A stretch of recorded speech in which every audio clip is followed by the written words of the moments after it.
The planet Earth teems with life in nearly every nook and cranny of space. Organisms don't live by themselves on this planet. They coexist. These trees are not single organisms, but rather a complex ecosystem that depends on each animal, big and small. Mother Nature's message is clear. Nothing lives alone. The cannabis plant is a living ecosystem, a jungle like any other.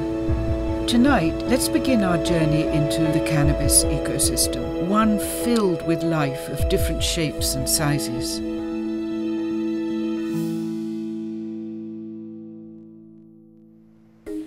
When you consume cannabis, do you ever wonder where these nutrients and chemicals come from? Marijuana is a master of synthesis. The plant pulls these nutrients and molecules from wherever it grows.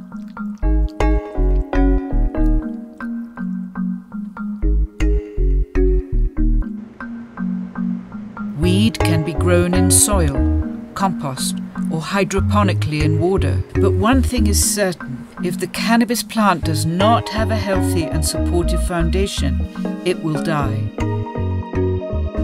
All plants need basic nutrients like nitrogen, phosphorus, and potassium. And these compounds need to be in the right amounts. So how do cannabis and other plants get the minerals they need? From the roots. The cannabis plant has tiny hairs which extend from the meristem or central cylinder. These tiny hairs absorb the nutrients and cling on to the soil or compost. How do these nutrients get into the soil? Other living organisms process the soil and break down food for the plants. Let's look at this tiny bit of soil and compost used to grow this strain of Tahoe OG.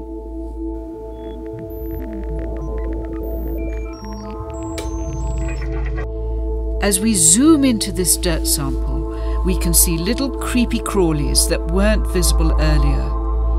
These are protozoa. Protozoa are a class of single-celled organisms. Some eat bacteria and others eat each other. They leave behind processed nitrogen, which the plant can then absorb as food. Not all bacteria are beneficial for our plant. Fungus and mold are other forms of bacteria that ruin it. And that's where earthworms come in. Most farmers love earthworms because they eat bad fungus and leave nitrogen-rich earth behind them. Earthworms are so helpful, in fact, that the US Department of Agriculture recommends you use them to help keep your soil healthy. But cannabis is a particularly attractive home for other living organisms that aren't always helpful. Gnats and flies love to live around standing water. A fly infestation is difficult to clean, and the little gnats can become easily stuck to the sticky trichomes. The most hated of these invaders are spider mites. These little insects love to live on cannabis. They tend to lay eggs on the plant's stems and the underside of its leaves. They're not harmful to us to eat, but they can harm the plant by taking millions of little bites from its leaves. And besides, do you really want to smoke little mites? The female spider mite can produce thousands of eggs per day, allowing a spider mite invasion. Yes, I know this sounds disgusting. So how do we stop this vile pest? Well, Mother Nature actually has an answer for that problem, and it's adorable.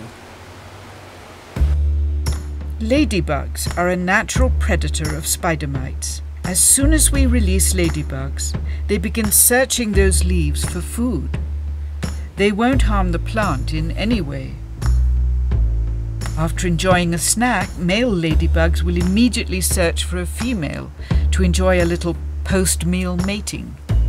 They're a lot like us in that respect. We encourage the ladybugs to have as much sex as possible because their offspring are absolutely voracious. A ladybug larvae consumes nearly 10 times as many spider mites as a full-grown adult. So please, ladies, go forth and multiply.